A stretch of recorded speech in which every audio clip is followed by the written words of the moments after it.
Hey, what's up, people? This is the Option Podcast, and the episode, you'll see it. The number, who cares? Who It's cares? the birthday podcast. The only thing I care about is that it's my birthday, and that's Wendy Jones, and the episode starts right now.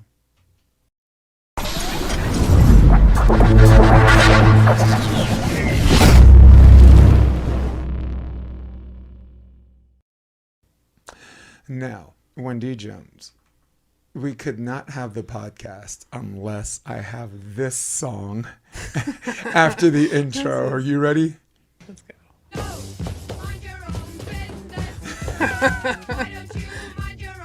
Every time. Oh Been man, going maybe we'll on do a for little years. Facebook Live too and see how that works. I love it. Would you like to be my friend on the Facebook? Yeah, for sure. On the Facebook. Let's go split screen because I'm taking my own show. So let's talk about the fun part before we talk about anything else. Sometimes you know how we get all serious or whatever. Yeah. Let's talk about the Olympics. Oh, I woke up so excited this morning. I know you did. I know you did. And it feels a little, it's only been 3 years. So it's like we didn't have to wait as tough as it was to get it canceled in 2020. And I wouldn't advise we do that again. But it's been pretty cool. It's only 3 years to see these teams, everybody train and get to where they're going. I cannot wait. I will be glued to my TV, which is not a usual thing. But I will be glued for the next 2 weeks. Actually, you're right, because we had that little skip year. It wasn't 2020. It was like 2021, right? Right. So they didn't go. Yeah, the last Olympics was in Summer Olympics was in 21. Nice.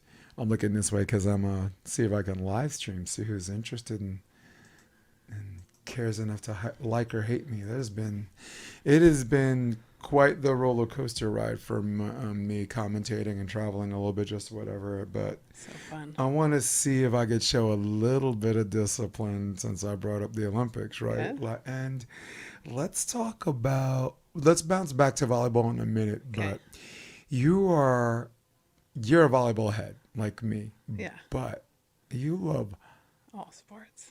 all sports. And this is the Olympics, It's Wendy. so great. Come on. So It's what the are you perfect looking summer. forward to? I just came off of tennis, so to be honest with you, I'm so excited about tennis. I want to see Rafa and Carlos Alcaraz play doubles together because that's generational amazingness. It really is. And to see Novak doesn't have a gold medal. I want to see, and he had meniscus surgery 4 weeks ago and played Wimbledon and made it to the final. So I'm a tennis fanatic. Always love swimming, always love gymnastics, track and field, beach volleyball, indoor volleyball, both men's and women's. Let's go. They're so good. It just hit me. You're right. Like a lot of these tennis players who are in these Grand Slams representing their country via the tennis format, very much like FIVB. Yep. The Olympics is probably the foundation of the common denominator representing your country. So yeah. So I'm excited for that. But I have this flashback of was it Djokovic winning the US Open and all of the stuff that they put him through as far as the vaccination and this and we didn't let him into Australia. Australia. They had the nerve to like when he won the US Open, they said this is the Moderna shot of the day. I do remember that. All the banners are all around the court lighting up. And I said, this man chose his shot wisely. Yeah. Didn't he? Yeah. He's a legend for sure. The pharmaceuticals are like, one way or another, we're gonna make some money off you. You didn't let us stick you. Guess what? Yep. We're your sponsor. Say something now, Djokovic. That's probably how they did. But tennis, I'm looking forward to. Yeah. There's been a plethora of good American players that came on the scene. The men's tennis division has seemed rather weak the last decade, and all of a sudden you got these guys, these relative unknowns in the semifinals and the quarterfinals. And Taylor Fritz had a great Wimbledon. Yep. Yeah. So to go from Wimbledon to the Olympics to the U.S. Open, it's just the summer of dreams for me. I love watching this stuff. Right, and then the volleyball. We'll get to that. Yeah. But. Hey, you don't deserve it, but we're talking about you too, okay? Manhattan Beach Open. So I'm looking forward to wrestling. Oh, Oh, good. Okay. And because I'm an avid UFC fan, and as you continue to watch UFC, you watch these former Division I like All-Americans or these college wrestlers like Daniel Cormier, I believe was LSU. And you had someone that was Oklahoma State, or you have and for these people to decide whether the fight stays standing or goes to the ground is foundational to mixed martial arts. And mixed martial arts is not an Olympic sport, so that's the only way I'm gonna and I don't know that much. I don't know much about UFC. I'm not the fan that you are, but I do know they always say the wrestlers fare the best. Well, they decide if the fight stays on its feet. Yeah. You know, if they're going against someone who's a black belt in Brazilian Jiu-Jitsu, they probably don't want that fight to go to the ground. Even though a wrestler can probably take you down anytime they want, and not get taken down if they don't want to be. Yeah. Because they're not going to get leg tripped. You really have to impose your will to take a wrestler down. It has to be a single leg. It has to be like a power double, right? Yeah. So, I'm looking forward to wrestling. I'm looking forward to volleyball. Indoor and beach, both genders. So basically, we're going to be watching four phases of volleyball, right? Of course, the one I'm the least excited about is men's indoor, and they're going to have to, with respect to them, they're going to have to surprise me and make me care about the characters, you know? Yeah. So I'm excited because Justin Louis playing for Team Canada, and that's the Stanford libero. He's a rock star of a kid and an amazing athlete. So. You know, I want to watch a little bit more like TJ DeFalco. Yeah. Long Beach State product, right? I know him because I met him through Lewis Richard, because Lewis Richard was the other guy that was playing outside with him when the Norwegian guy graduated. Okay. I remember watching him at Redondo. How about that? Yeah. Huh? It's like when I first moved here. But I remember TJ DeFalco basically just getting roofed off the court every Olympic game. And you know what I liked about him? He kept swinging. Yeah. And I always have this saying, like, if you're going to yell across the net or whatever, you keep that same energy when they come back at you. Yeah. And he did. And here he is, like this better version of himself. I've been watching some of the highlights. His improvement on his wrist integrity for the go ball. West Coast people, go ball. East Coast, we call that the lazy shoot.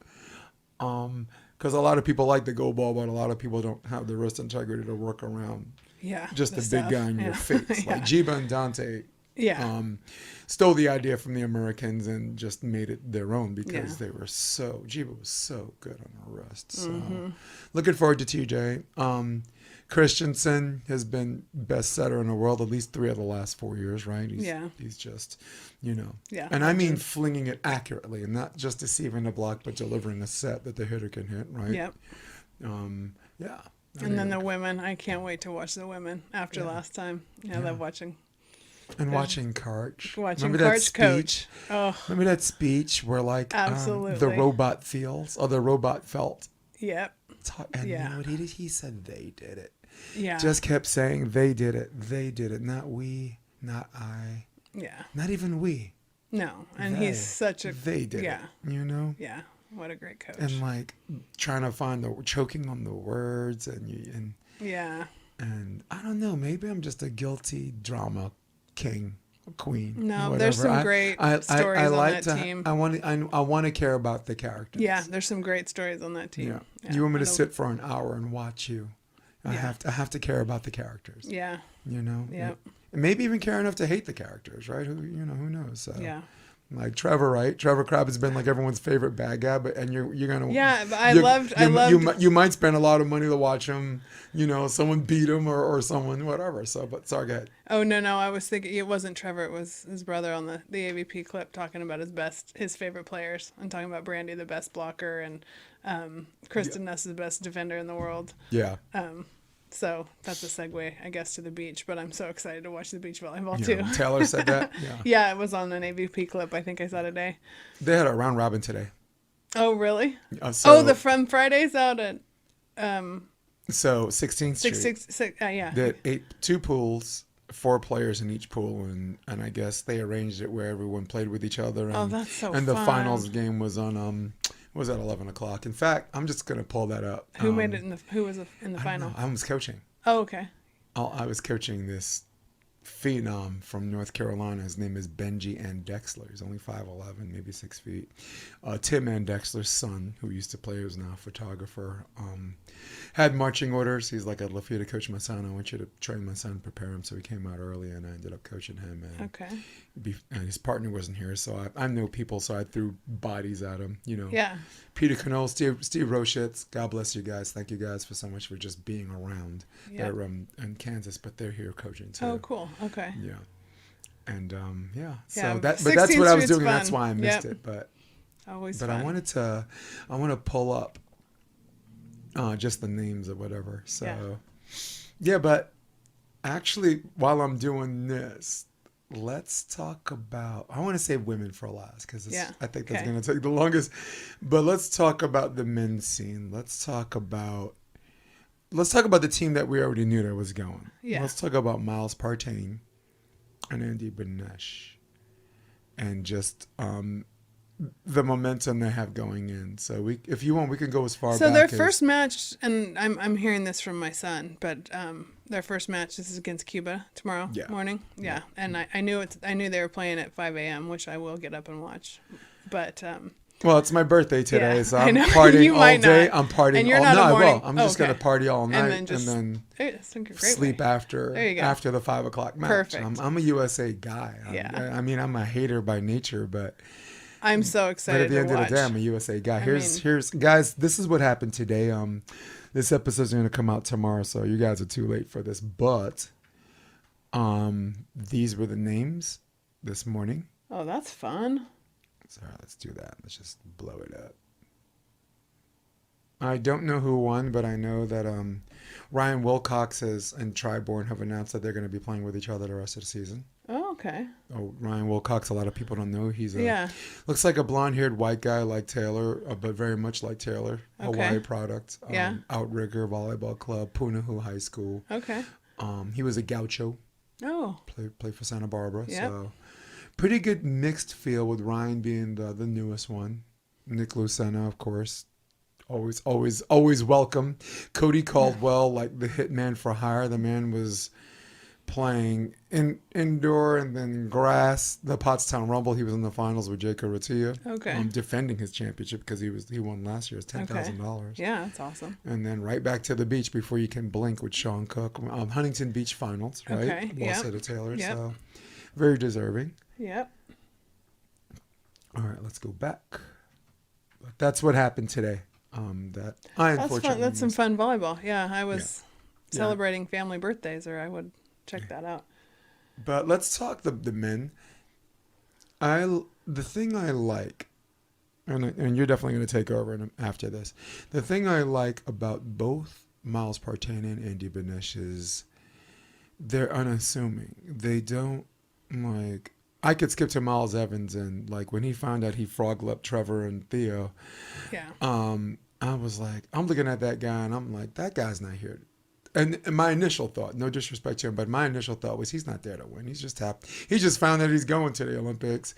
He's happy to be there, and there was a little bit of disappointment because I always want to send someone who believes they're gonna medal. Like Trevor Crabb could have the worst day of his life and still believe he's gonna win. Yeah, and I didn't. And with respect to Miles, I didn't see that. I didn't see that in the beginning, but I'm not gonna pretend to be in Miles' head. So what I'm saying kind of sounds like I'm out of line, but I'm just trying to be honest with the audience about my first take. Yeah. Right, but let's talk about them second.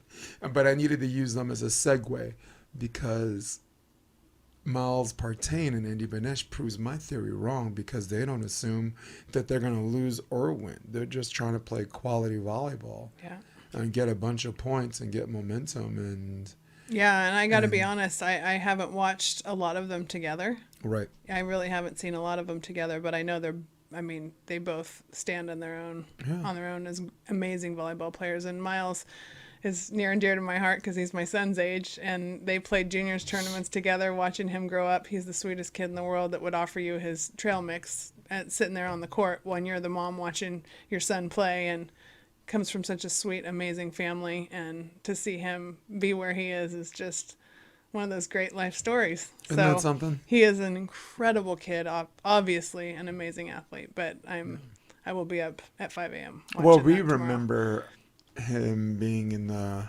main draw. His first main Oh, draw for God, everybody. that was a great day. Yeah. Look, for the volleyball fanatics, you guys already know, so I apologize ahead of time. But for the people who are trying to understand, not where Miles Parchain is standing, but how he got there. Because I always say, just because you see where someone's standing doesn't mean you know how they got there. So with that being said, I'm going to pull up a clip of his first main draw. And I know because I was doing filming for Jeff Samuels. Jeff Samuels and Michael Brunstein. So I was literally there. It was legendary. Yeah. It was so fun to watch that match. So the thing I liked about that match was that it was in front of the hotel. Right? In front of the beach house, yeah. Right. In fact, let me just pull this up for the people watching. Watch this, guys. Last time I checked, I thought it was 2015 switch. What's the score, Miles? So turn this down a little bit. So this looks like, if you look at like the chairs in the background, it looks like a small bleacher setup. And I'm going to freeze frame this because I want everybody to understand something. This is Hermosa Beach, California. Those are not bleachers. So basically people sitting in chairs, and then there's people standing behind the people in chairs. And behind them is the bathroom.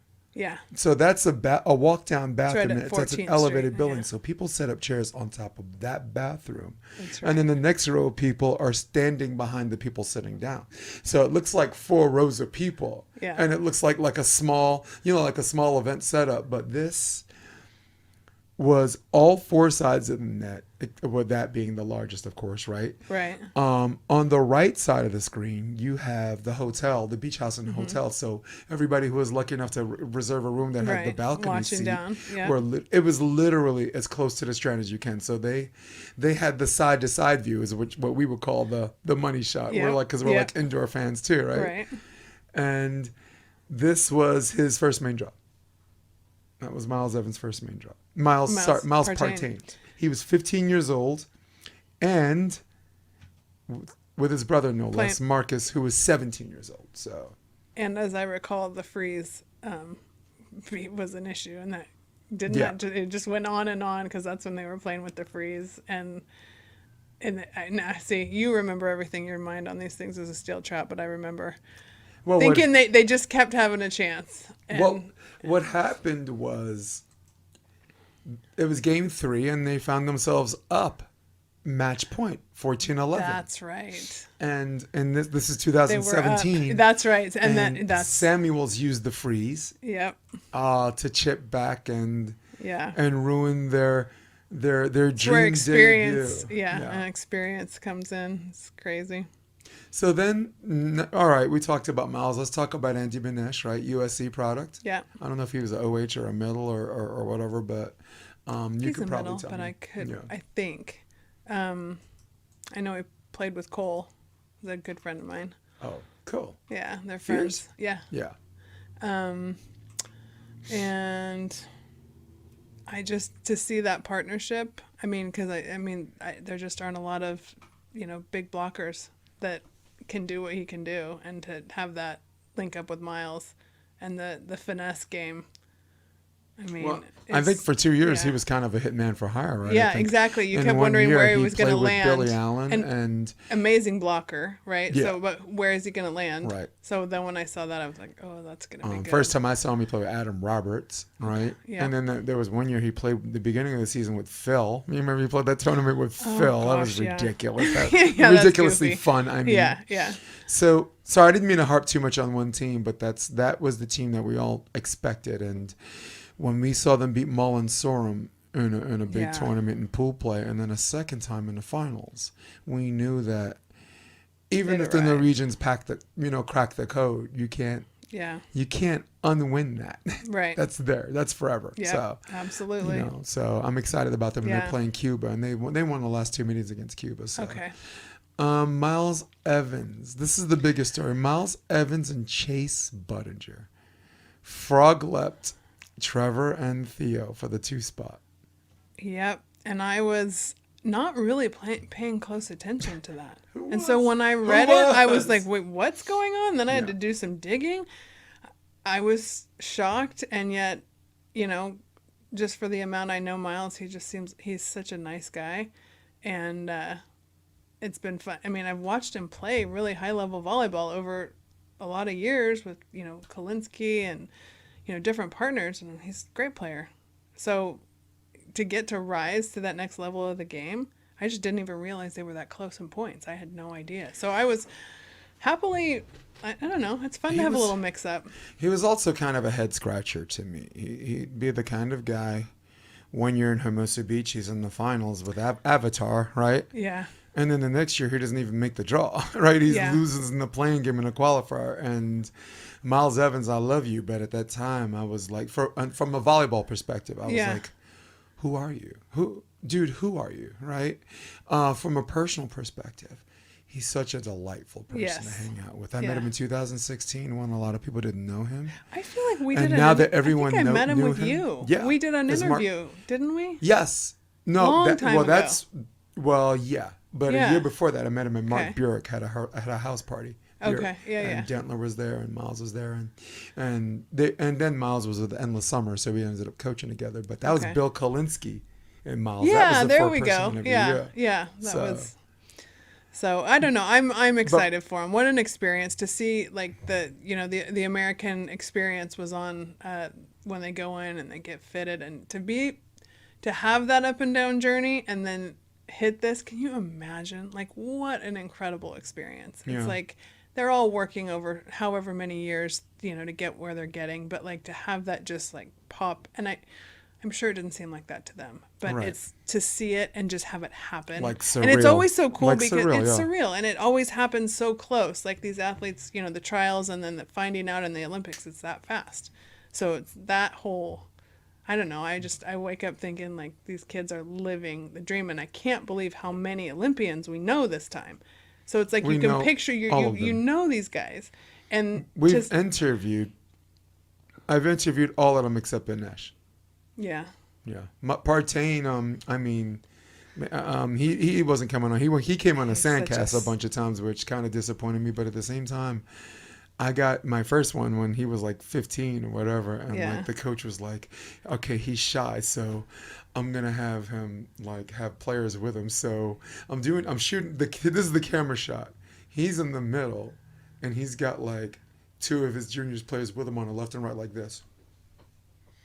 Like hands in front of them like they're strapped, with shades. They look like bodyguards. So the whole time Miles is talking to me, and these guys are just here. It just made him feel more comfortable talking. But the thing that they all have in common is when we met them 6 years ago, they were that person. And you meet them and you talk to them now, and they're still that person. And that is, I think I speak for both of us. That's a redeeming quality. It's appreciated.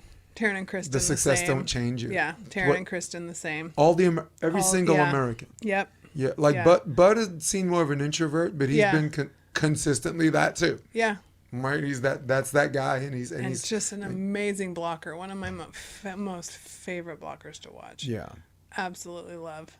I think it's amazing because he's not talked about in terms of the best blockers he's a great in the country, on the domestic Yeah. scene. His technique is nice, his timing's nice, his hand-eye is good. He presses when he needs, he lets go when he does. He's yeah. Yeah. And then I have to give a shout out to Danny Alvarez on the Spanish team. She and Tanya from TCU, and she was my COVID kid and my daughter's roommate. And she's going. And she's playing for Spain, and just the sweetest.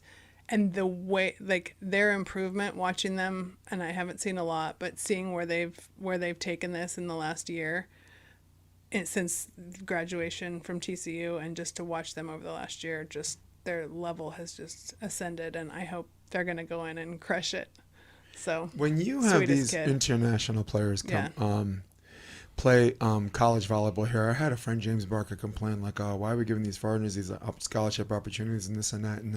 And my complaint was twofold. One, it's not. It shouldn't be a slight against us. It should be a challenge to Americans. What It's happened? a worldwide sport. And I'm like, aren't you the Republican space ranger? Aren't you the pull yourself up by your bootstrap?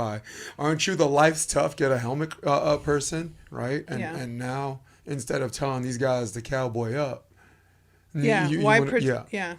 And my other argument was they didn't come here for superior coaching. They're going to get good coaching, and they're going to get these facilities 10 months out of the year. They're going to get a great education, but let's not get it twisted. Almost every international player we talked about, you're talking about them, came into these universities as the best player. Yeah.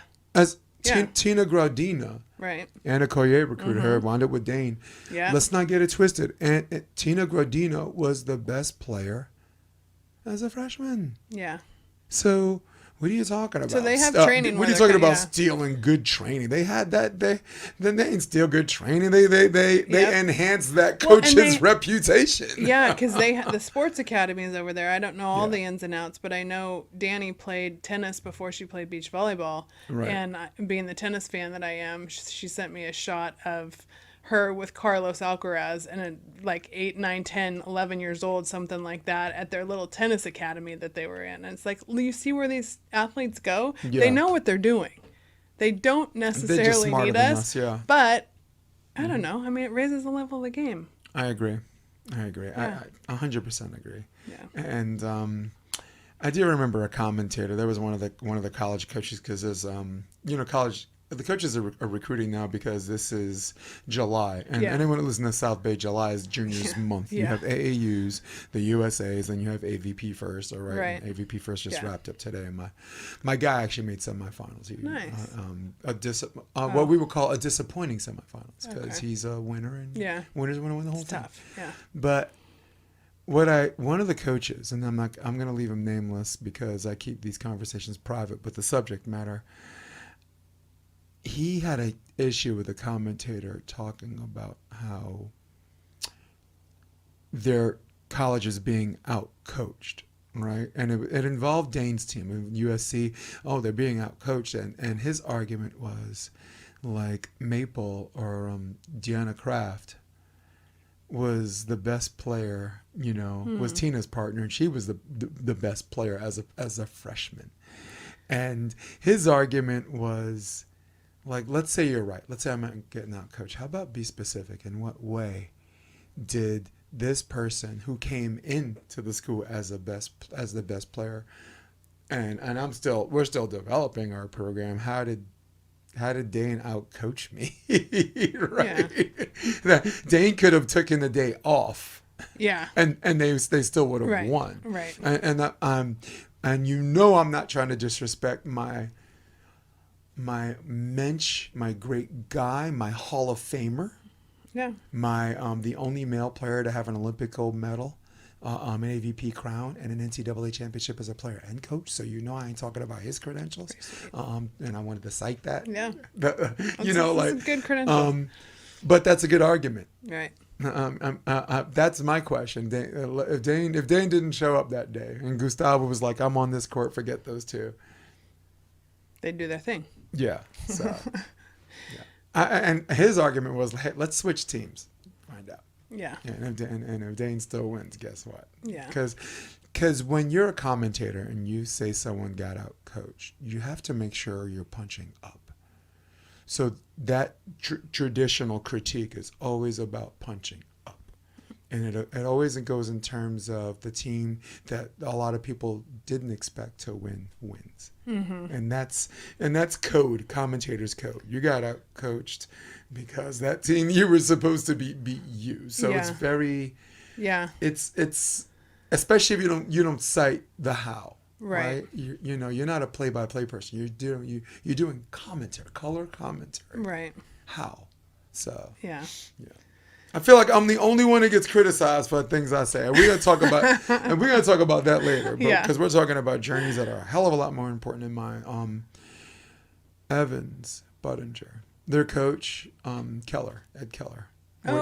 Which left a lot of people scratching their head. Like, I had a friend come up to me, he's like, "Don't you think they need a real coach for this, Jason?" And I'm like, I said, that was my initial reaction, but I'm a remember I told you I'm a Bill Parcells guy? Yeah. Is this the best guy for the job at this moment? Yes. That's my yes or no. Yeah. And with Keller, I got to say yes. Yeah, I got to say yes. I got Look, nothing bad to say. but with yeah. the relationship they have, him traveling with that team, him and Bud getting to know each other. And that's been going on for a long time. Yeah, you just need someone that has fresh eyes, and then someone that has a volleyball IQ, and someone that knows your intricacies. So it could have been someone else. Yeah, we know at least 3 or 4 decent ones on the West Coast, right? Sure. And we know a slew of them in the Midwest. No, but best guy for the job. Yeah. I want to see and that's him what do well. I told my friend. That was my first reaction was the same as yours, but he's probably the best guy for the job. Yeah. I mean, no complaints. Like I said, it does seem like the relationship's there, and that goes a long way. He also went to Princeton too, so you know he'll be smart enough to figure it out. Yeah, there you go. Or was it Yale? I'm not sure. He's an Ivy Leaguer. Okay. Yeah, and I met him in New York. So. Well, I hope they're fourth in their pool.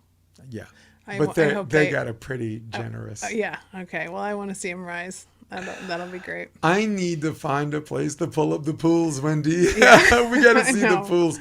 So let's get to the fun part. Yeah. We gave you your airtime. All right, get out of here. Shoot fly. Don't bother me. Let's talk about the women. I mean, it's going to be some great volleyball. Well, we were in New Orleans, Jay, on that first, Taryn and Kristen's first professional tournament. When they took that AVP that first year, we went to New Orleans together, and they were just pups out of LSU, and nobody would have counted them in. And then they fought through all of like, you guys got to split up and get your points elsewhere, and they just, that relationship and watching them play, it's already, just a couple years in, a highlight of beach volleyball for years to come. It really is. I mean, from their personalities couldn't be more opposite, but they're so in sync. They're such good friends. They love each other. And then to watch them defend and watch Taryn block, and Kristen's just like, to see the shortest defender to ever make, like, how does she play the way she plays? Everybody wants to know. She is just a sick athlete.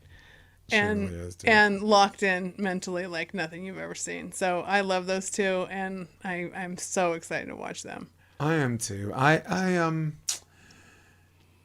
Sean Ledig, mutual friend of ours, calls me 2020. Hey, Jay, I got 2 girls that you'd love to have on your podcast. Trust me. Hey, these girls are good, man. That's how Sean talks. These girls are good, man. Trust me. You're going to love them. They're good, and they're sweet. Yeah. Dude, they're sweet. How am I doing so far? Like, you got it spot on. That's Sean. That's my acting, man. You listen to someone long enough, and I have them on, and it was just really, really cool. And I was talking about one of my favorite books was like Unbroken. Oh, yeah. And they just got done seeing the movie before they came on the podcast. Okay. So that kind of freaked them out a little bit. Like, oh, wait, what? Yeah. And then later on, when they became more famous, Kristen came on, and they're so we shot the sheriff for like almost 2 hours. A lot, and as you know, a lot off camera. So yeah. But I would love to pick them if you ask me who I want to do it, there's no question. I'm attracted to people. Story. I'm attracted to people who are, and we said this before, I'm attracted to people who are the same person when knowing who they were. Yeah. And now that people know who they are, it didn't that virtue didn't change, because it changes a little bit. You got to protect yourself. Sure. I remember I accused Troy Field of changing, and really at the end of the day, I thought Troy was just trying to protect himself. Everyone was trying to sell you insurance. So do you want to buy a car, right? Or right? You got all these people just coming out of nowhere. So, and Troy, like the last 12 months, has been so much fun to follow, because the humorous Troy that I know, from 2018 and kind of the class clown. Yeah. He is so much fun to be around. Yeah. And I was glad to see that. Yeah, well, that I mean, the it's success a didn't it's F a with him journey. too You much, got right? you grow into yourself, and stuff's always coming in at different points. Yeah. But she's loyal to her people. Yeah, they're great, and their Right. fans are great, and that whole Louisiana culture. I mean, what it's doing for beach volleyball down there, like talk about lighting Is that on fire. is there It any is way we can amazing. continue to say NOLA versus all y'all, right? Yeah, I know. They're gonna be, and I guarantee they're How dialed about in. how about Tony Rodriguez? She was on your Yeah, podcast. she was my how first about how about podcast the guest. bionic woman story? I know. We can Good rebuild her. Lord, I know. She's such a tremendous athlete, and she's a great leader, a great coach, loves kids. She's a great human. No, you had me at love kids. I don't like kids. She's like, don't you have one? I said, You love misunderstood. Yes, just the one. You love one. Just the one. But it is an attractive quality to me that your virtue. Yeah. You're driven by your virtues over your passions. Yeah, and just the way you treat people stays the same. You know, you can have boundaries and still treat people great. Not to mention that they had a foundation that they clung to that went against the grain of what USA Volleyball wanted. Yeah, stuck Right. with their coach, stuck together. Trained in Louisiana, Didn't visited, move to California. I mean, all the stuff you were talking about, all that stuff years ago, and they stuck to it, and look where they are. I remember saying that on the podcast too. I do remember too. saying, dude, and here's the thing: when you've been coaching for a long time, there's more quality in small groups or tiny groups, just a boatload of coaches, get some of this condensed training. And if you want to do training groups, maybe come out here, hotel up, 4 times a year, maybe 5 times a year, test your mettle, meet whatever. But what you don't want to do is have a whole bunch of people in California invite you and say they want to be your friend when really all they're trying to do is steal your secrets because they're trying figure out your game. They're trying to protect their money, Yeah. right? The top 5 teams in each gender is trying to find a way to make sure that they can pay the dentist. Yeah, and right? that's been a big Dentists transition, right? That's the big transition over the last, 5 to 8 years as the NCAA game has come on. These younger players, that was a big, mashup. Well, there was also a paranoia that people were trying to break them up. Oh, yeah. Right? Like, Kristen's too short. How many times have we heard that before? How many times have we heard stories about a club coaching lining up kids against the wall? You'll never be this. You're too short. You're tall. You're that. And before these kids are even literally grown physically, never mind psychologically, you got some charlatan telling who they are. That's one of my things. I hate it when a coach or any adult tries to tell a kid who they are. That is one of the worst things you can do to a young kid. Yeah. Don't pigeonhole them. Yeah. And support him and Nola's let got him that show figured you. out. Yeah. I presented that scenario to Bruce White, and Bruce White is like, anyone on my coaching staff would be fired immediately. Yeah. On the spot. Yeah. And he has an axe to grind against other coaches who tell these kids what you can and can't do. Yeah. Yeah. Now, for the people listening, we're not saying don't shape what the reality is, right? Like Wendy, I'll give you an example. Like, let's say you want to block middle, but you're only 6'1", right? So, and most of the middles are 6'5", this and that. But so you make sure that they know that reality. You make sure that you make sure that they know it's not going to be fair. You make sure that they know that they have to run 150 meters for the 100-meter dash and somehow win. Mechanics have to win, be or nobody's interested. The mechanics are going to matter more. All the little things that and Taryn and Kristen had that conversation. You've heard Kristen said it a million times. Things Taryn can get away with, she never could. But look at how she plays. It becomes an asset.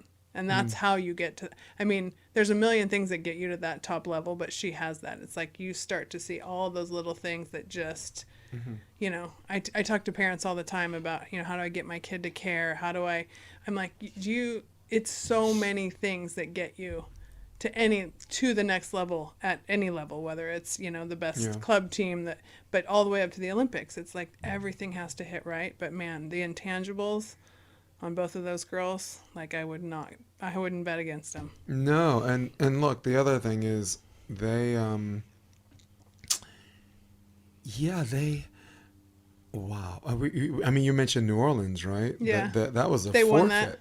Oh, that's right. They won the finals in a forfeit. The Brazilians. Yeah, the Mastrinis Cramped. double and, cramped. Yeah, I mean, it was hotter. It happened to both of them. Yeah, that's right. And it was hot and humid and Yeah. gnarly NOLA weather, and those girls are used to it. But and they they're were young. sad because I think they had 10 straight months of winning every tournament. And their last loss was to the Mastrinis in a match they led 12-9, I believe it was in Florida or somewhere in the East. So they were like, great, this is our home field. Yeah. And we're ready. And they were rested and they ended up winning in Wapaka, right? And so sorry. They've been great. I'm going to move on to Sarah, but I got to go through the spiel, right? Okay. Since I'm an admitted fan.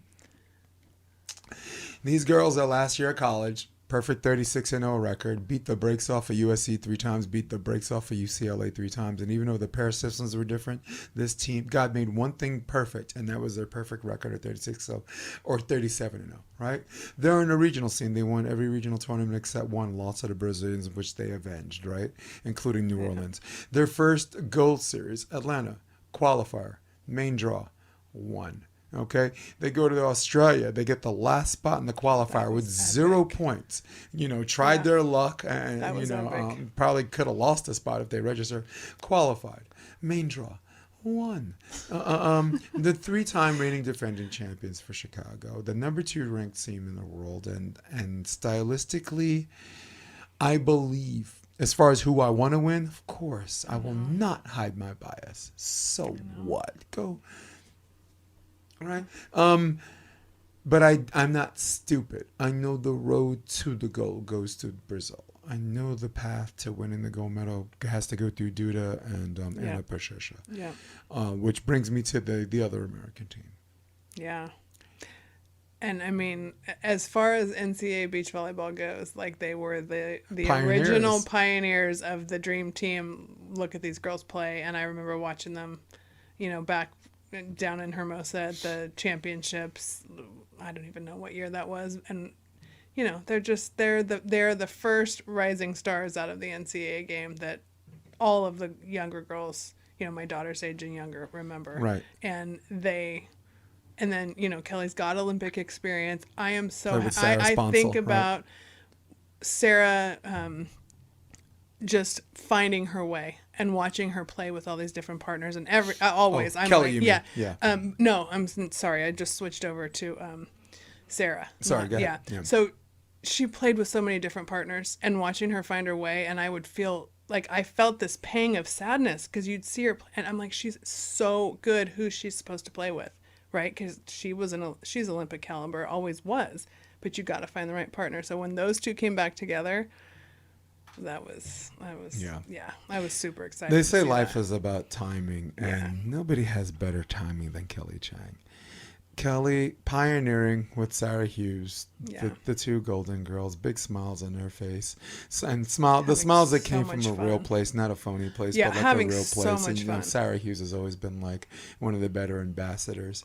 But I want to talk about Kelly Chang before I talk about Sarah Hughes, because when Sarah Hughes came out of college, she was the one that got all the attention. She was the one that everyone was saying is going to be the next Misty May and this and that.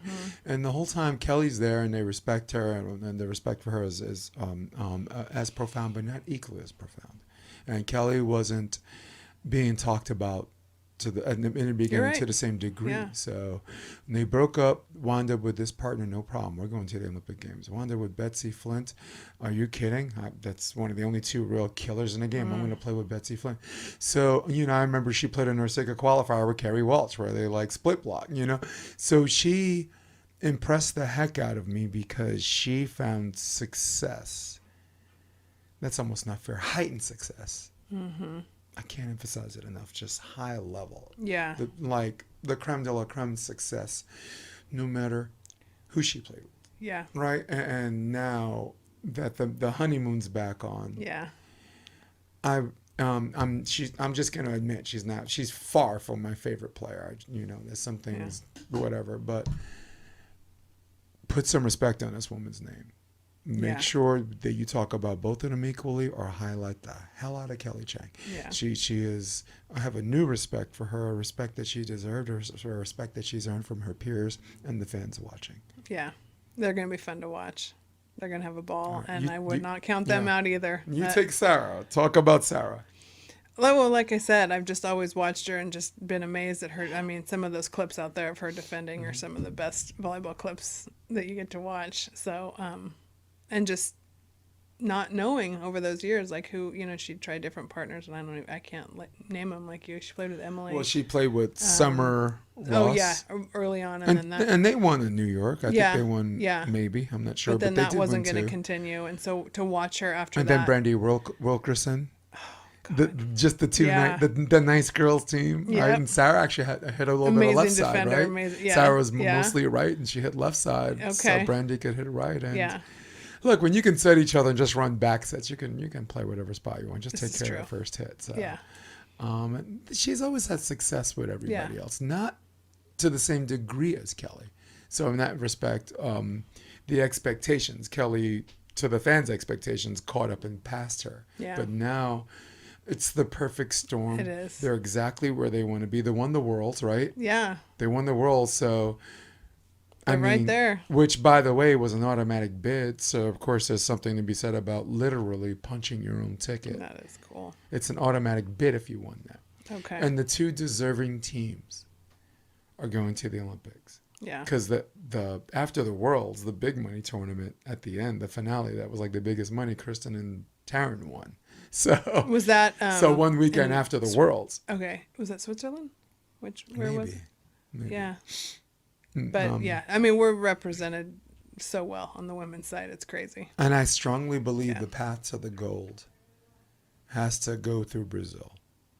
Unless, and I'm concerned because as far as styles making matchups, you couldn't pick a worse matchup for, like, it kills me to say this. I give Sarah and Kelly a better chance of beating them.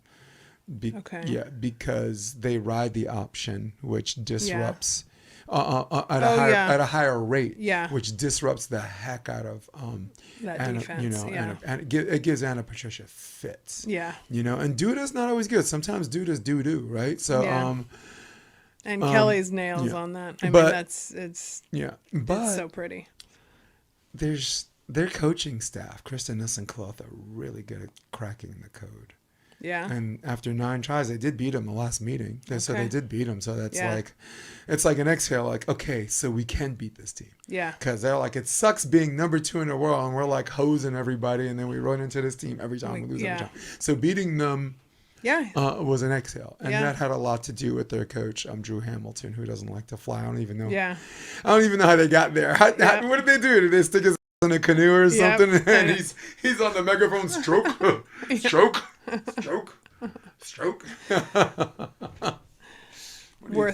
worth the fight. Yeah. Yeah. So, picking winners.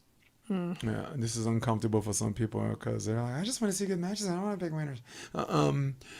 If for the men, if Anders Mull is healthy, I think they repeat champs. I don't even think the Swedes are going to beat him because, again, superior coaching, a supercomputer blocker. Yeah. I have flashbacks to Ali San in his prime, when Ali San's, remember the way you had to reconfigure your brain to listen to Dave Chappelle? Oh yes, yeah. Right? They yes. You're like, I'm a mom, a 4. I had to I need a minute. And I loved it. Give me a minute. You're good for me, Jay. So, he's very good at loading the program, and when the upload's complete, it's a wrap. Yeah. Like Ali San did. Ali San did in her Denver. Yeah, I saw that. Against the Taylors. I was there. I was calling court Fun. 1. AVP had their people called center court, but there's a cable network called NSPN. Okay. That were live streaming 8 courts, and they wanted a commentator for one of the courts, and who better than me? Nobody. Yeah, I'll wait. You know your volleyball. Yeah. No doubt. Well, I mean, the thing is, when I talk about myself like this, every little mistake I make, like all my worst moments are look bigger than they are because I chose to throw myself out there into the fire. Yeah. And at no time have you ever seen me play the victim from that too. No. Like I stick my chin out. Yeah. That's what I love about you. And that's it. Real. Yeah. And but I had the time of my life, and I called his semifinal match. Him and Corey played Steven Roshitz and Peter Cano. They just had the tournament. And I'm so happy for Evan. Evan, just seeing him have the success Another he's New having. Orleans I know guy, right? it's not You're an kidding. Olympic moment, but God, I love that kid. How about America's power couple? How about Savvy Simo and Abby won the women's? Yeah, same weekend, for Denver, right? Yeah. So happy. I like when two nice people get together, and then they go and get engaged. Yes, you know? but that's what I'm saying. I like when we like when two nice people that deserve each other meet each other and get together and maybe have some nice babies. You know, some good guys' babies. Well, super athletes, of course. Yeah. So So I am loving it. Yeah. So I pick for the men. Everyone's going sweets. The prisoners of the moment, and I certainly understand why, because they came in with the most points and the most wins. Yeah. But Anders Moles, I mean, dude, you can take all this time off and still be second in points. Shows that. Yeah, that's shows crazy. That you're up there. That's crazy. Yeah. Yeah. I mean, it's hard to argue with you on that. Yeah. But the question is, what's his health?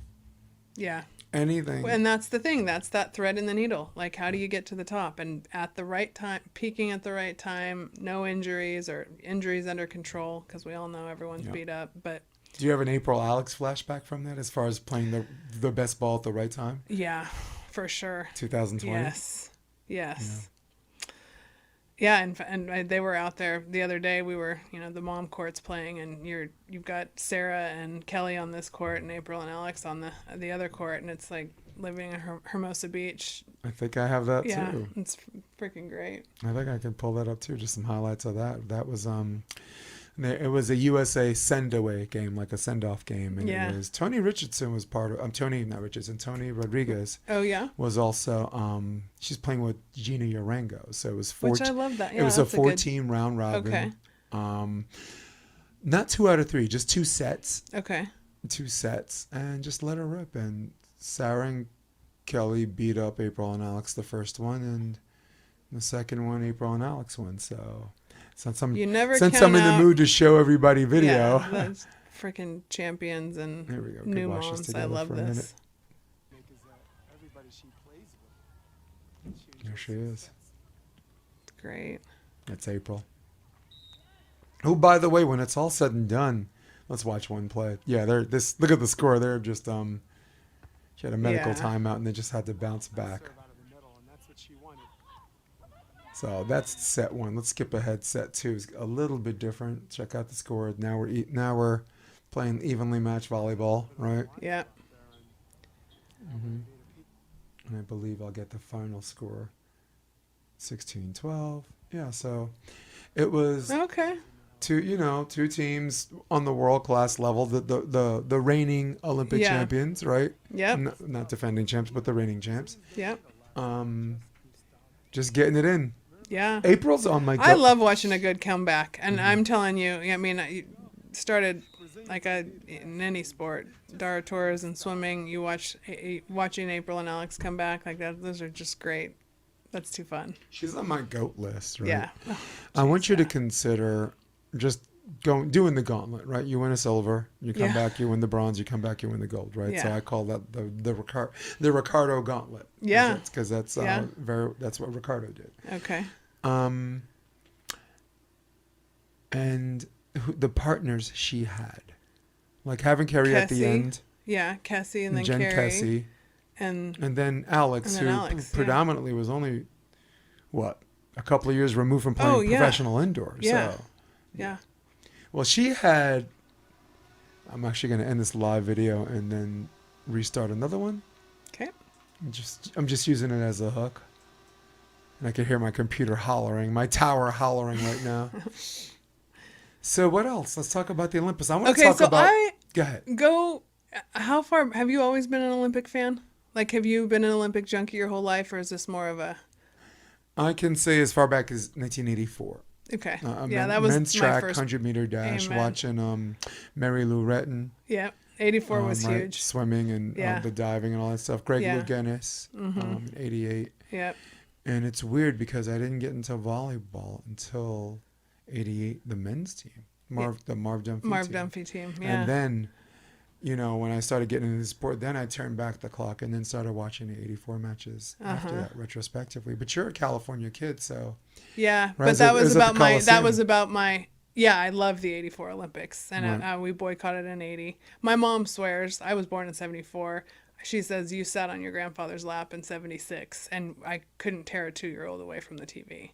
I obviously don't remember that, but it makes sense. You were born to love the Olympics? I was born to love the Olympics.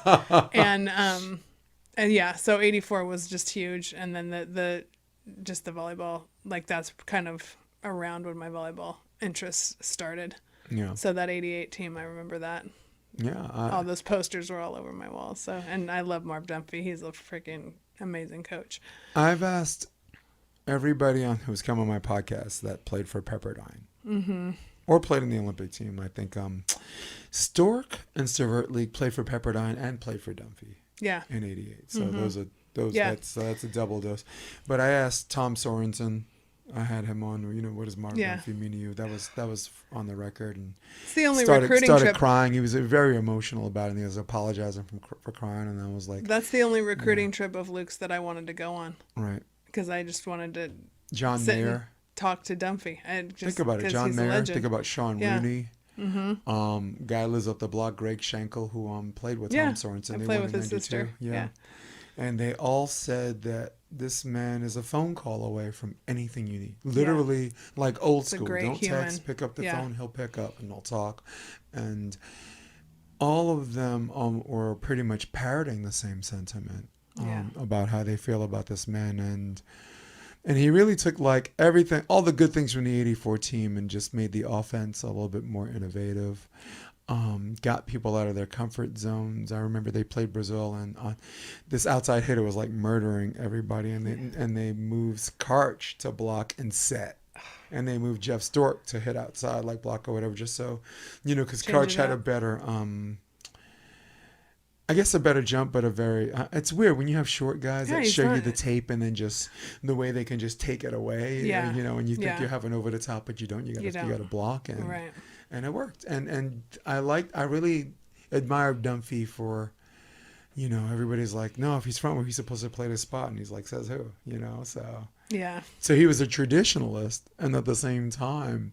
wasn't afraid to mark of a great coach. Yeah, you got to take some risks especially at that level if you're going to change something up. And I was glad to have met him. Such a good guy. Yeah, I was John Mayer's director of operations at LMU, and we played Cal Northridge. And at that time, Jeff Stork was the head coach or assistant coach. It was Noel.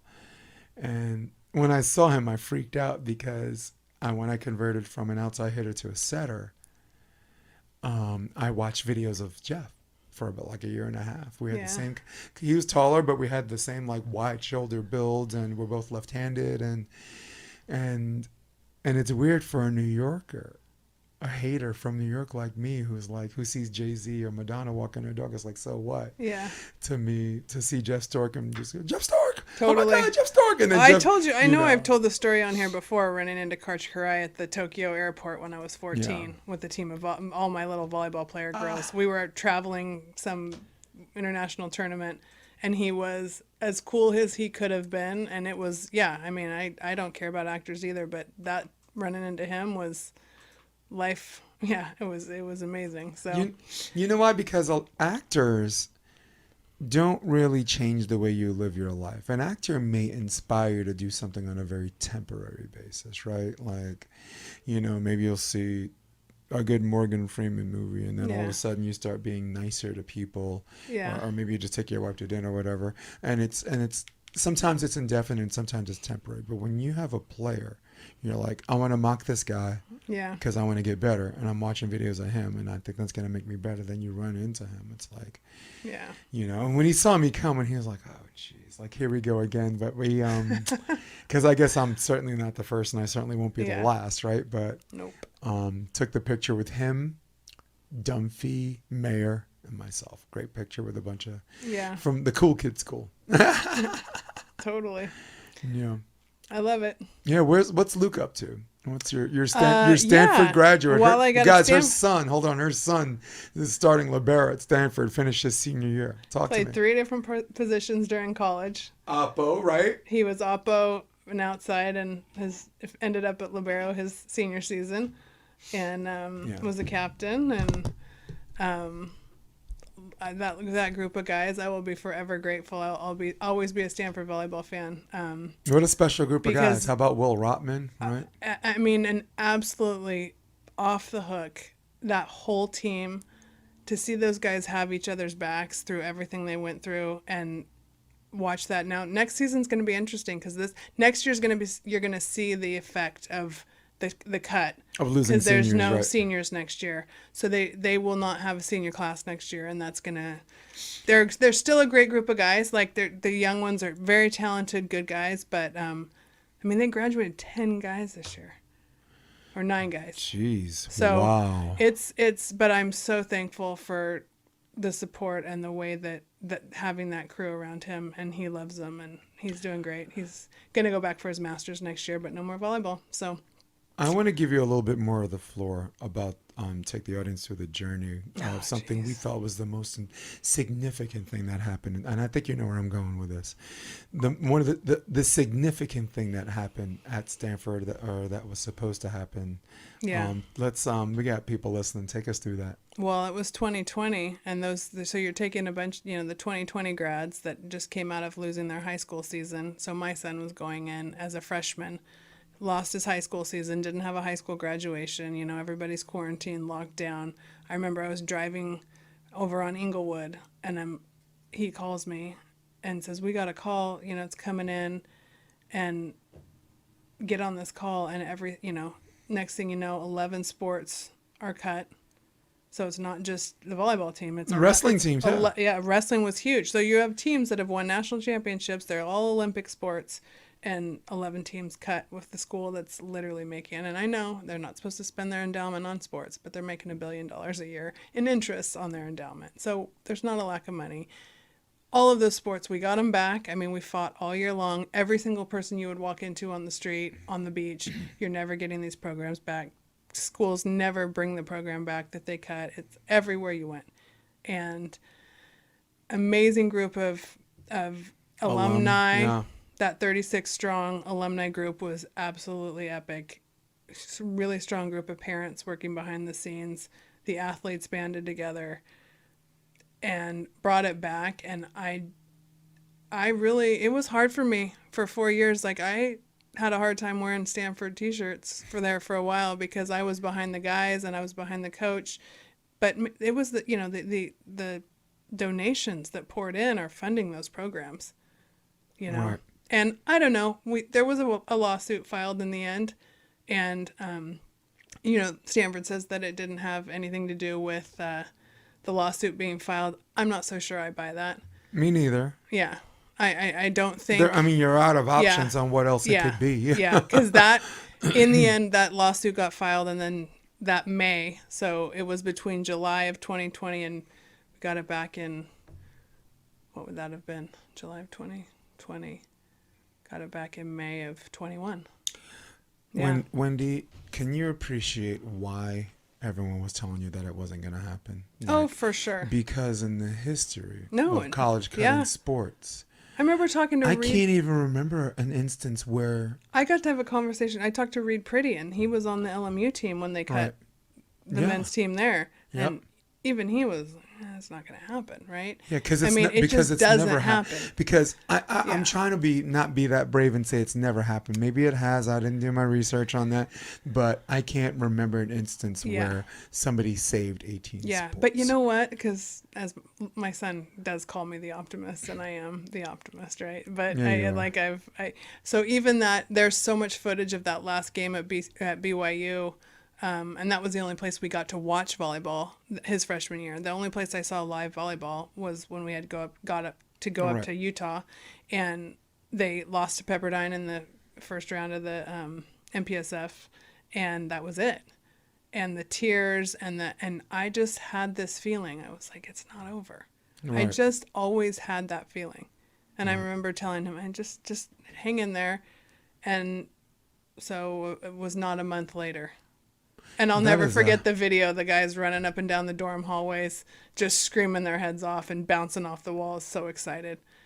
Because it was just such a tough go with... I remember Mike Lambert, right? Was Stanford. Yeah, he's right? a Was he Stanford one of guy. those guys? Yeah. Who else?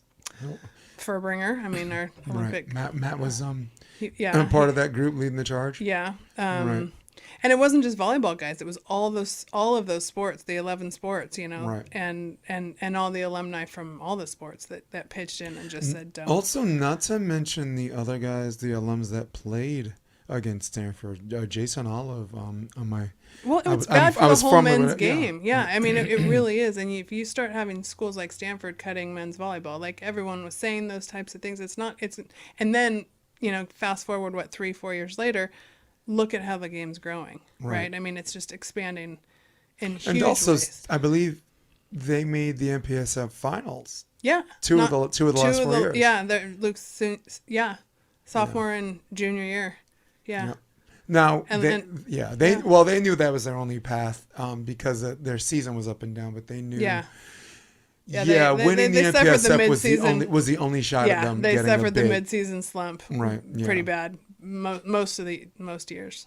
But I think it's just in the end. You know what's crazy? Who in their mind came up with the idea that they thought they were going to get away with that? I mean, cutting sports, know. Wrestling has a big base, right? Yeah. And volleyball. Yeah. Can you imagine? Sorry, let me mute this. Can you imagine if somebody tried to cut USC's men's program? No. And they're not even. I know. I'll stop myself. Yeah. I'm a hater. I know. Hater Jay. Yeah. but there would be public crucifixions on the Strand in the South Bay for nailed to a cross for anyone who actually came up with the idea. Love it or not, like the Stanford education is second.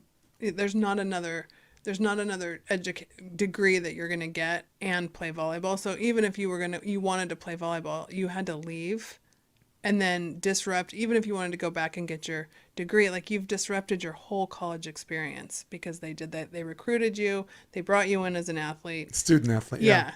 And then, and you did everything. And Stanford's different, right? You don't just the coach doesn't just say you get in. Like those kids work to get there. And, it was going to be tough because it's such a unique experience, and I really have so much gratitude for now at the end of 4 years for all the ups and downs. Yeah. So back to the Olympics. One of our questions was, what are our thoughts about Caitlin Clark and Reese not making the Olympic team? It's weird because it was kind of the right thing to do. I guess I should go first. Yeah, please. Yeah. I guess it was the right thing to do because you want to send your best lineup, even though there was a huge marketing opportunity to promote women's basketball. But I'm glad the WNBA and stood their ground, because if you over promote this girl and she doesn't meet the expectations that become higher and higher, then the whole league fails. So you get this girl gradually along, right? She's get first class flights for people, right? She lit up the college scene. She had a college rival, Angel Reese, who, by the way, is doing that's not my girl, but she's doing really good things for the Chicago Sky. Mm-hmm. She had like 14 straight doubles. Wow. And the educated crowd noticed she had like plus 10 rebounds, but only had 9 points. The crowd is screaming, shoot it. I mean, this is on national TV. The viewership has... It's great for the WNBA. I'll just use a conservative number and say quadrupled. That's a conservative number. And everybody's like, let's just ride this all the way to the Olympics. But here's the cool thing. Because of Caitlin Clark, people are going to watch the Olympics anyway without her. Maybe not WNBA games, maybe like if she's not playing. Yeah, that's different. But I have to remind people the reason why there even was a WNBA was 1996 in Atlanta when there was a Dream Team 2.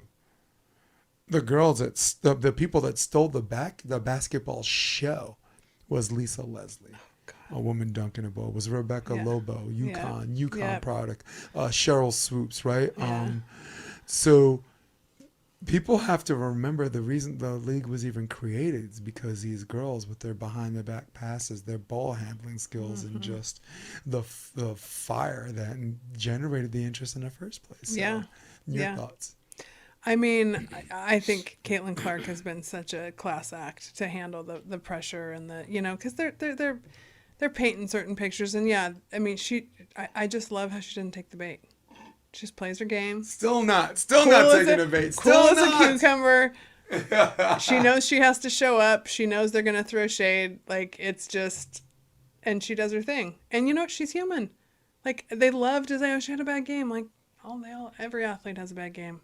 Right? Like, you're not going to show up and, rip it up every single time, but she's so young. Like, this is just getting started. But those, the Angel Reese, the Caitlin Clark's, they're the next generation. And I think that's one of the things I'm loving about being the age that we are, is this seeing the changing of the guards probably for, like, the third time in our lifetime, right? If you go back from when you were a kid to like the 96 teams you were just describing, I love all those athletes. And now you're seeing, and what I feel like I'm seeing my kids take, these young people who could be my kids take over. And it's awesome. It's the greatest thing. Yeah. Yeah. I like that out of all the people that are accusing her of playing the victim or doing this, the one person who has not played the victim is Caitlin Clark. Yeah. She's suffering from something we talked about in previous episodes I call prom queen fallacy. So for the people listening, a prom queen fallacy is when everyone thinks that I was supposed to be prom queen. Instead, the voters gave it to Wendy. So instead of being upset at the voters for making something that they felt was the wrong decision, it is our animal impulse and our human nature to be mad at Wendy when Wendy didn't do anything. Wendy probably didn't even ask for it, all of that, right? So that's what's going on. There's this resentment that she's getting all this attention, and then there's this argument of does she deserve the attention? The answers, if we're just going by the numbers, if facts don't care about your feelings, she put up respectable numbers, ridiculously good numbers from her freshman year all the way through. So, she deserves the attention. She deserved the camera time because when the camera's pointed at you, you still have to perform. And she does. Yeah. Yeah. As did Reese. Yeah. Not now, maybe in college, not at the same level, but Reese got a chip. She had she had a good support system. And Reese, the only thing that makes me less of a fan of her is I have this saying, and I said in the beginning of the podcast, if you're going to puff out your chest and if you're going to like mean mug and showboat and do all this stuff, you have to come with that same energy when things don't go your way. True.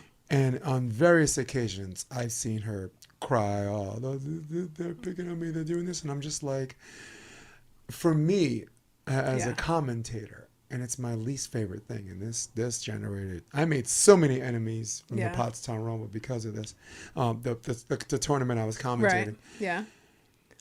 You cannot play the victim. Yeah. No, you can't say I want all this attention. I want all this attention.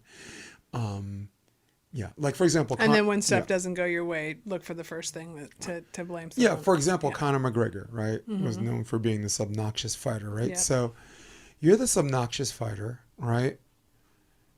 And you know that this level of obnoxiousness is going to make the fans say, I will pay money to watch him get knocked out.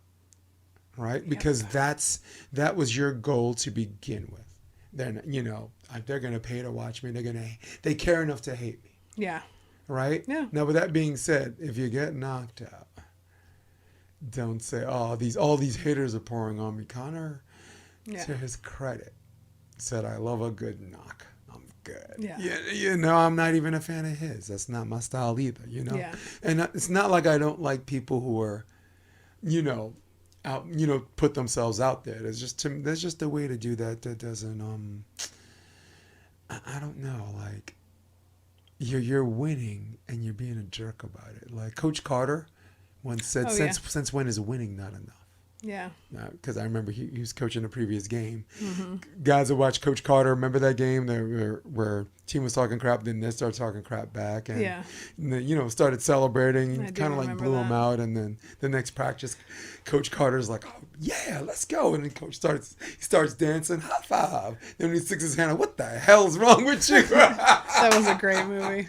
But since when, I'm not saying you should just play this game like a robot, but if you're winning convincingly, you can celebrate with the fans, whatever. You don't have to do that. Agreed. Yeah. No, I'm never a fan of that. Yeah. But I accept that it's part of sports. But what I don't accept is the victim mentality.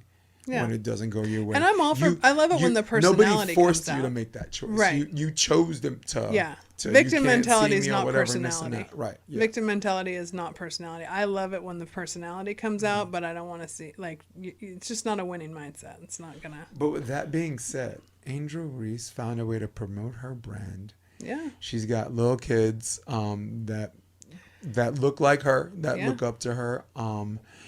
And the other thing is, when it was time to perform, when she begged for the spotlight, and it was time to perform. Since she's been in the league, she's been fantastic. Yeah. One of the most televised games was Sky and the Fever. It was a Saturday game. I woke up. Yeah. I woke up. We all know. And you and I are on opposite. The weekends I don't wake up. Yeah, no, we're on opposite. Yeah. No, because I have friends. How come you don't go to tournaments? I don't want to wake up on Saturday, Sunday. I'm good, dude. Yeah. How about I come cheer you on if you're good enough to get out of pool? Finals. Yeah, or in the semifinals. Yeah. But if you're a close friend, I'll support you last game of pool if I know you're gonna suck. Yeah. Well, what I will say, going back to the WNBA, and I'm always a fan of anything that helps women's sports rise, and to bring that back to the Olympic Games. That this is the first Olympic Games where there are as many female athletes as there are male athletes. So, it's happening. Isn't that great? I love it. And again, the WNBA is being watched. Yes, which is the amazing. NCAA semifinals. That finals actually outperformed the men. Yep, that's mind blowing. And it outperformed the NBA men's finals in 2021. So great. And I'm a March Madness fanatic, but I watched the women this year. You're right. March Madness. The only time I even get to see you is if we're gonna talk about this. If we ain't talking about this, Jay, I don't want to talk. I love you so much, but I don't have time for you right now. Be better, baby. Yeah. Where is it? I'm gonna move that sign. Be better media. Let me grab my mouse. Yeah. Let me move that thing so everyone can see it in Wendy's shot. Be better. There it is. Oh, look at that. Be so better. Fun. Guys, be better. Yeah. And people get offended by that, but you don't. See, I have. You'll run into the same kind of people that and you know me. I don't have a chip. I just keep going. Well, I think there's a general nature that comes with me when it comes to. I treat people the way I expect to be treated. We're treating each other the same way. When I ain't got time for you. Yeah. Right. The UFC's on tomorrow night. Don't be calling me and ask me who won the Andy Menezes game. Now, what? Bye, Wendy. Bye. Bye. Be better. Yeah. Everything I did intellectually segued to be better. Yeah. How's that going? It's good. The entrepreneurial journey is a trip. You make wild mistakes and you do incredible things, and as long as you get up loving to do what you do every day and you got just enough runway left, I'm good with it. And we're I'm loving the podcast. I'm learning to market, which marketing is, if you can do a lot of things for a hobby if you want to really get things out there, and you've done it so beautifully organically and learned all of the things that you've learned. But you have your blow ups, you have your good things, and then to be honest with you, my threading the needle is I'm a single mom with 4 kids. Like trying to get everything done in a day is you don't. There's not enough hours in a day. Yeah. So you just learn to trust the process. Even if there were a 28-hour day. Yeah. Don't be too hard on yourself. Learn to trust the process. You got to let perfectionism go. And in the end, I'm always going to be there for my family, and then I'm going to be there for my business. So, some days the family is on the front burner and I don't get as much work done as I'd like to. And I'm grateful that I just keep chipping away and figuring out a way to stay here in the South Bay and talk about what I love to talk about. And I've been working a lot in the quantum health energy space, which is just a whole exploding, just learning about how all of the things, going back to the things we love to talk about, I can go into the big pharma, that we go down that whole rabbit hole, the things that we don't know. Do you remember we had 2 parts? Yeah, I know. We had 2 parts to our podcast? That was great. So there's so much to all of the stories out there. The world is a ever-changing place, and a lot of rabbit holes I don't have time or want to go down because I want to keep my mind in the middle. But yeah, it's going great. I love it.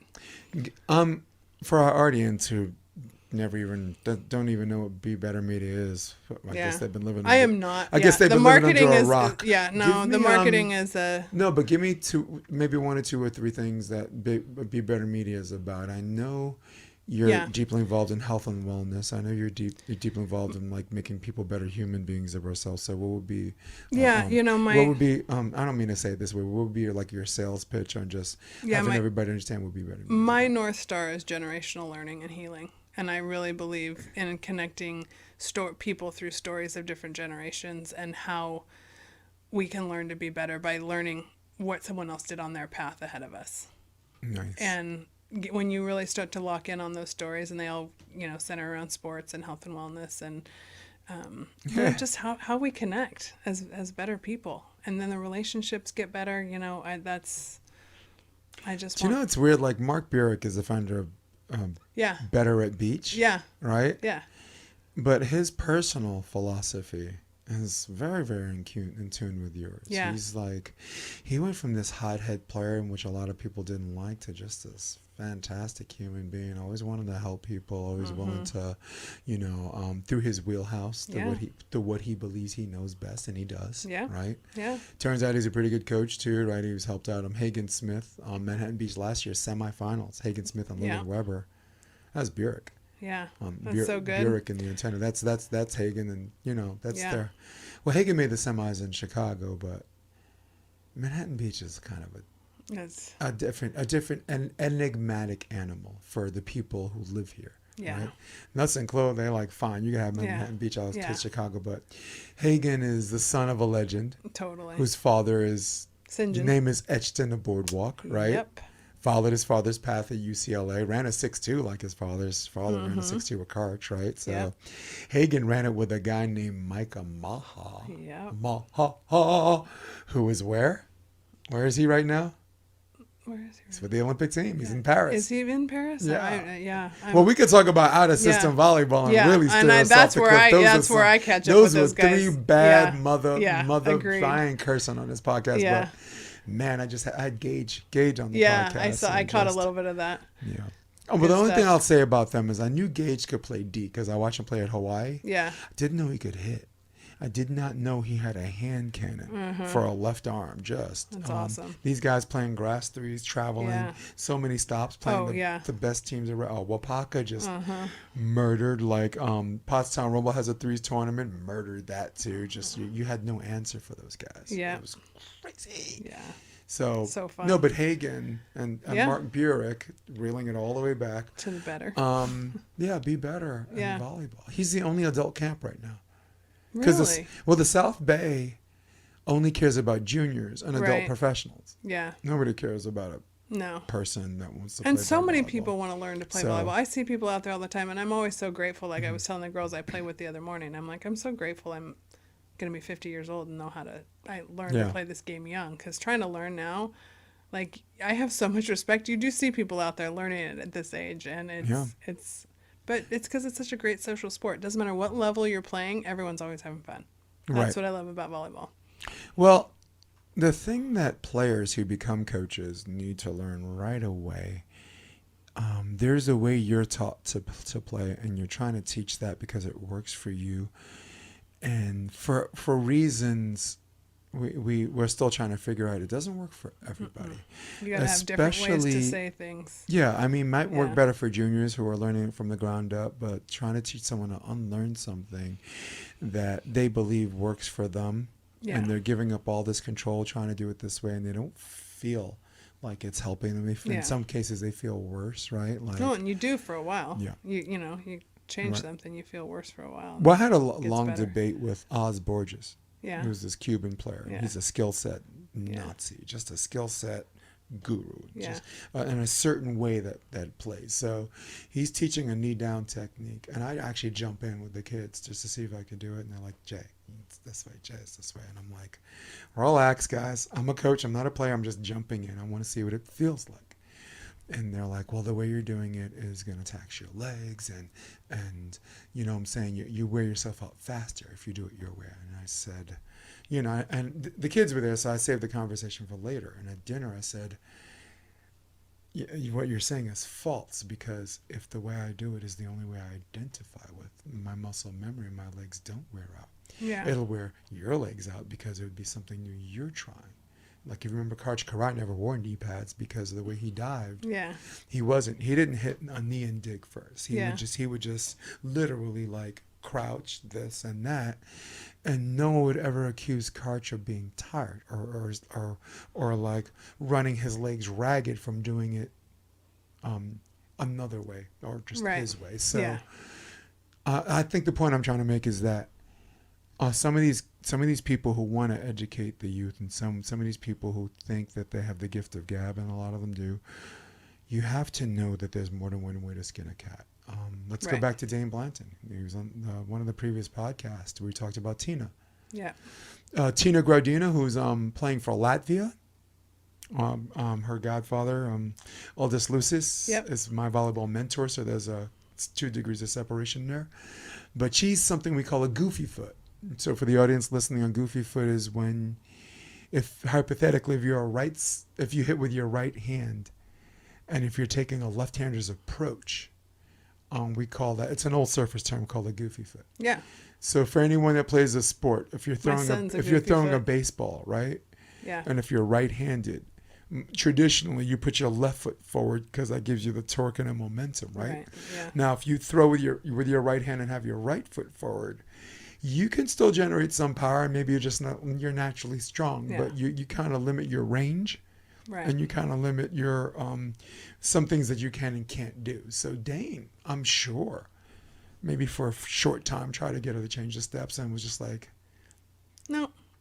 And he's on the podcast, and I'm gonna do a Dane impression. He's like, dude, it defies all biomechanics, and there's some things you don't understand, and there's just some things you just let go, you let go. He's like, you hear him on the mic, he sounds like a blonde-haired surfer guy, and I'm like, wait, he's African American. He's a brother. Yeah. Dane's the brother. So dude, I'm not even close to being done. We're gonna do some Donald Trump impression. Wendy, we got to do this again because your books and your movies have changed. So let's do the lightning round, and we are out of here. Right. Wendy Jones. Happy birthday, Jay. Yo, that's right.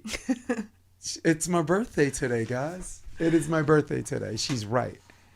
All right, there's our 1-minute clock. Ready? Yep. Jesus, it's my birthday. I started Sunday. That's why. That's probably, I don't remember. Good week. All right, what do we got? Favorite comedian? God, I don't have a new one. Like Bill Burr? No? Chappelle? Yeah, Chappelle's still there. Last good book you read? Last good book I read. Good Lord, Jay. It's Friday afternoon. Hold on. Because I just... I know. Yeah. The Origins of You. Nice. I finally finished reading Scars and Stripes. That's pretty good. I love that one. Last good movie you watched? Maybe at home or whatever. Champions? Freaking love that movie. Woody Harrelson and the basketball team. God, I love that movie. Nice. I like that. Pool or beach? Still beach. Still the beach? Yeah. Ice cream or cupcakes? Ice cream. Lord of the Rings or Harry Potter? You said Harry Potter. You know I'm Harry Potter. Okay. That goes back to my You kids. and Kyle Friend. Yeah. Bourbon, vodka, or tequila? She's like whiskey. Actually, yeah, bourbon's new for me, but I finally might be caught on. An old-fashioned woman drinking old fashions. Favorite sport outside of volleyball? To spectate or play? I'm gonna say tennis. Tennis. Wow, good for you. Yeah. That's my wife. Favorite action film star growing up? That's a new one. Bruce Willis. Nice.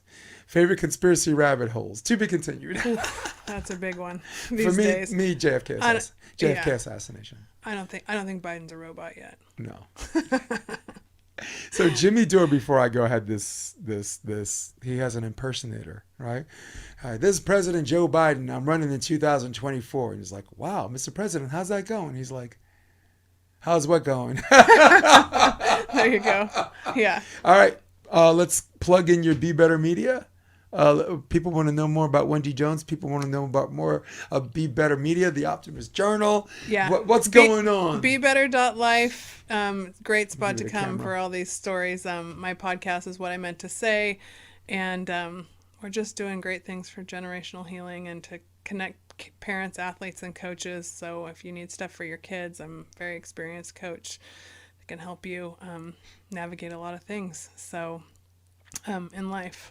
It's rough out there, but I'm always an optimist. It's always getting better. It really is. Wendy's a one-stop shop for optimism. And for those of you guys that are all politically ticked off like me, I have 3 episodes of a news show we started called Undivided. Yeah, and we will get back to that. Yeah, I encourage you to look up the segment, not for me, but for to convince people that our politics are not left and right. It's up and down. Amen. It's up and down. Amen. Wendy Jones might love you guys, but me... Actually, I think I do love them. I think I love all of you today. It's my birthday. It's your birthday. I love every single one of you. I love you. And I love Wendy Jones. And I'm not going to name this episode, but for all of you at home, for all of you on your desktop, for all of you on your iPads, all right? Who runs the world? Still old school, still us. For my girl, Wendy Jones. It's so happy. It's so great to have you back. I love Repeat being offender. This is a great Friday afternoon. Jason DeBeas. Let's go watch the ride Olympics. Here, kiddo. Yes, let's go. Let's go. Come check out the Option Podcast on OptionVB.com. It's also available on iTunes and Spotify and on YouTube under the NY Varsity Sports handle. You're going to love what you hear.